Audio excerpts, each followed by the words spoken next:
contraindicação para se fazer? Tem O teste de algumas. provocação. Tem que ter um cenário ideal, que seria o quê? A criança tem que estar saudável, tem que estar sem nenhum sintoma, desde sem infecções virais, que é muito comum nessa faixa etária, né? Então, se tá Sim. com tosse, febre, coriza, não é para fazer o TPO neste momento. Se tem lesão de pele ativa, não é para fazer o TPO nesse momento, que muitas vezes os pacientes de alergia alimentar também têm dermatite atópica associada, Sim. né? É. Que mais? Se teve uma exposição ao alimento que a gente acha que é o alimento do processo de alergia alimentar, se teve uma exposição recente nas últimas 2 semanas anteriores, também não deve fazer o teste de provocação. E se está usando corticoide ou antistamínico, porque pode interferir no resultado, no mecanismo imunológico e, consequentemente, no resultado do teste. Então, essas seriam as contraindicações, assim, bem estabelecidas, né? Então, por isso, na verdade, que qualquer oferta daquele alimento que a criança não pode consumir por uma questão alérgica, de reação alérgica a ele, precisa ser avaliada antes, né, Ligia?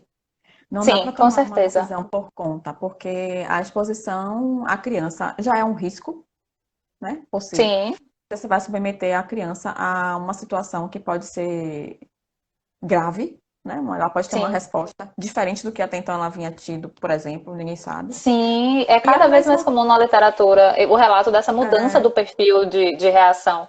Porque reação. antes o que a gente esperava no TPO? A reprodutibilidade do sintoma que os pais estavam Isso. falando. Então, às É, vezes, a gente passa o período da dieta de exclusão dos 6 meses, 6 a 12 meses, que é o Guideline 2018 está trazendo, né? A gente passa isso. esse período de exclusão e vai fazer o TPO, a gente fica mais atento de fato à reação que a criança apresentava no começo. Porém, é cada vez mais comum a mudança desse padrão de reação, e aí a criança que antes tinha uma reação não mediada por IgE começa a ter uma reação mediada por IgE. E por isso que que a mãe não deve fazer em casa, mas ele só tinha diarreia, eu ia dar só um Isso. pouquinho, eu nem dei leite, eu dei um biscoito com leite. É, é, Mas mesmo assim existem riscos para reações graves, sim. A gente não sabe quem vai fazer reação grave.